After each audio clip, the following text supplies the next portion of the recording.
berkomentar katanya sih tahu orang stres kok dimuat kayak gitu. Orangnya itu kayak di chat telepon itu lo normal, dan waktu di Terminal Madiun kan juga normal. Dia kan mulai nggak normal dan wajahnya pucet kan mulai masuk Magetan, Kabupaten Magetan. Iya, keluar dari Madiun itu. Waktu di Magetan tuh mulai, kan tadi Mas sampaikan mulai aneh beliau ya. Maksudnya aneh di sini tuh kan pertama memang dari penampilan pucat dan Iya, infonya karena memang puasa ya. iya. Selain membicarakan bahwa keturunan Hamengkubuwono I dan harus ketemu sama Eyang, ada lagi nggak sih Mas yang lain yang dibicarakan oleh beliau itu? Yang nggak ada sih pokoknya ya, intinya itu dia itu pokoknya ada sesuatu yang menunggu di sana gitu loh, di Lawu gitu pokoknya. Kalau dari cara Oh, waktu itu dia juga gimana? sudah tersenyum sendiri terus bilang ke ingat saya itu ya nanti saya jam berapa, jam 2 atau 1 saya usahakan sampai di sana.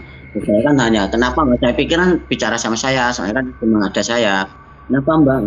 Oh enggak mas, nggak sama sampean, sampean fokus mikir aja ya. Nggak usah hiraukan saya, dia bilang gitu.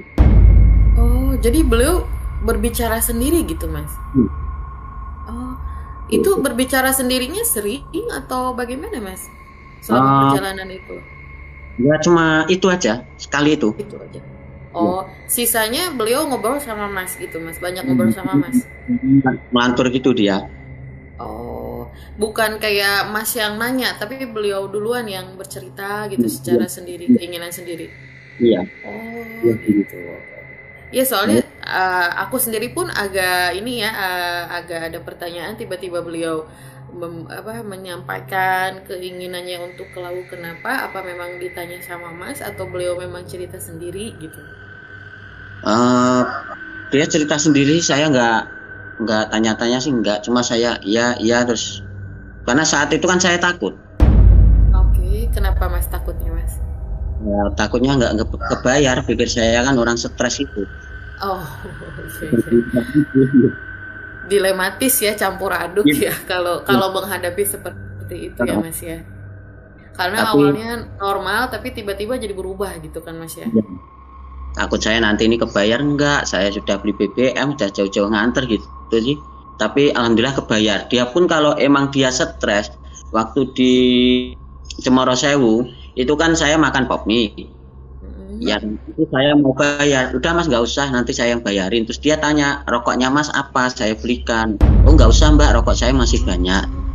Itu kan normal waktu itu. Iya, betul betul betul. Eh ini Mas sedikit mundur ya, yang waktu di Pelausan waktu hilang 2 jam itu kan lama ya Mas ya. Mas. Itu Di heeh, gimana Mas? Silakan Mas. itu dihubungin saya WA itu ya masuk, tapi nggak respon, nggak angkat dia.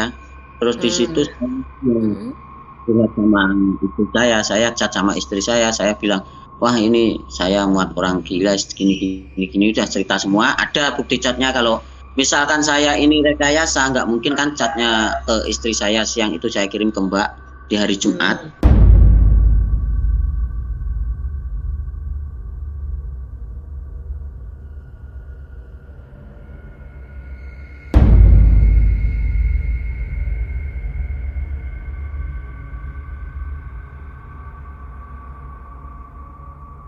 Ada bukti chatnya ya. Nah itu tiba-tiba kan beliau ada lagi gitu. Itu Mas nggak sih beliau tuh datangnya dari arah mana gitu?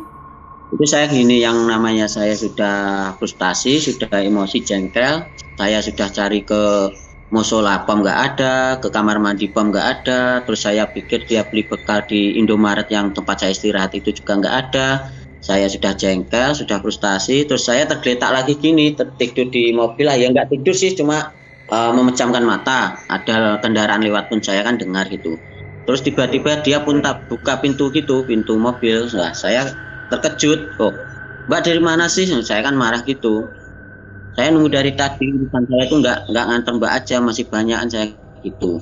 Nah, dia jawab, maaf mas, saya habis ketemu leluhur saya dan saya jam 1 harus sampai Hargodumi lah katanya gitu. Oh jadi memang tiba-tiba masuk mobil lagi aja kayak gitu ya. Iya, Nggak disampaikan Mas leluhur itu siapa yang beliau maksudkan itu? nggak ada. Nggak ada, cuman leluhur aja ya. Nah Mas, ini aku ada sedikit search berita ya Mas ya terkait keberangkatan beliau ke Gunung Lawu tersebut. Tadi Ya, kan Mas Gary sempat sampaikan beliau nih sebetulnya di Cemoro Sewu nih agak mondar-mandir gitu ya. ya, itu dia mondar-mandir itu mungkin kalau menurut saya itu dia kan lihat ke base camp, ada tugas, terus dia tanya ke orang yang lewat itu, terus dia sempat masuk ke pintu pendakian via Cemoro Sewu, terus keluar lagi, itu tanya lagi, terus ya saya kasihan, saya panggil Mbak makan dulu gitu di warung depan base camp itu. Hmm, itu beliau tuh nanya-nanya apa ya Mas ya ke Hmm, orang-orang itu? Tahu nggak Nanyanya Mas? itu ya saya kurang jelas soalnya kan agak lumayan jauh sih, sekitaran mungkin 100 Oh, meter sih. Jadi oh nggak. gitu. Nggak tahu, jangan jelas beliau tuh nanyainnya apa, bolak-baliknya kenapa itu Mas tahu nggak? Cerita nggak, Kalau sempat cerita nggak beliau? kalau menurut saya bolak-baliknya dia mungkin mencari petugas. Soalnya kan dia kan ke Oh, banyak orang, terus dia sempat masuk ke pendakian Cemoro Sewu keluar lagi itu. Kalau menurut saya hmm, sih mencari petugas kayaknya. hmm. Nah gini Mas, di berita itu ada disampaikan salah satu portal berita bilang bahwa beliau ini naik tanpa registrasi. Apa Mas sempat ngelihat nggak waktu beliau mulai ngedaki daftar dulu atau enggak gitu di registrasi? Kalau soal registrasinya sih nggak tahu saya. Soalnya yang penting itu saya kan tanyain ke warung itu gimana caranya registrasi. Saya kan juga bukan pendaki sih kan nggak tahu. Terus saya tanya gitu. Cuma si warungnya bilang cara registrasi itu ninggal KTP sama bayar biaya registrasi itu 25.000 gitu aja. Setelah itu kan saya pulang. Jadi saya nggak tahu ya ilegal atau enggak saya nggak tahu. Waktu Mas Gary pulang, beliaunya ini, almarhumah ini lagi posisi ngapain atau di mana Mas saat itu? Di warung, masih di warung. Iya, masih di situ. Lagi makan atau masih nunggu aja biasa gitu Mas? Iya, kayak duduk-duduk sih biasa dia menghadap ke base camp gitu ke selatan. Oh, jadi mungkin memang mau mantau pendaki, petugasnya udah datang apa belum gitu kali ya? Iya. Jadi itu saya sebelum dia tahu daftar itu saya sudah pulang. Jadi saya nggak tahu dia itu sudah daftar atau emang ilegal saya nggak tahu. Oke, berarti memang proses waktu eh, beliau mulai mendaki, Masnya emang udah pulang duluan ya Mas ya? Pokoknya terakhir yang dia bilang ke aku yaitu saya mau masuk mobil. Dia bilang katanya hari Minggu suruh jemput, tapi harus nunggu telepon dari dia. Misalkan nggak ditelepon, Mas nggak usah kesini, saya sudah pulang sendiri, dah gitu aja. Itu terakhir dia ngomong saya. Oh, ini pesannya jujur aku dengarnya sih merinding ya Mas ya. Agak, apakah itu firasat atau apa gitu ya? Iya, tapi waktu kemarin itu ya nggak merinding nggak gimana sih, soalnya kan mungkin emang mendaki kan Normal mungkin ya. mungkin Minggu pasti sudah pulang gitu. Iya. Nah Mas, setelah serangkaian terjadi begitu Mas, Iya, pasca meninggalnya beliau, apakah ada hal lain mungkin yang Mas alami, kejadian-kejadian yang unik atau aneh yang Mas alami? Boleh yang diceritakan Mas? unik dan aneh kan yang tadi saya ceritakan itu yang nasi busuk itu tadi ya.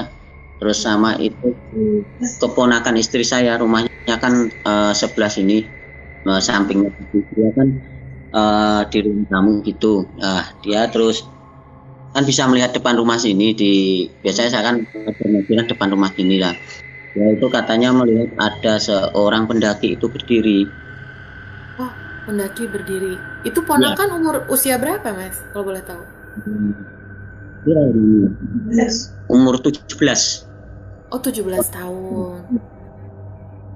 Ponakannya ngelihat ada pendaki. Dijelaskan nggak pendakinya kayak gimana, perempuan atau laki-laki? Tapi katanya sih itu lelaki, bukan perempuan. memakai jaket warna ungu itu.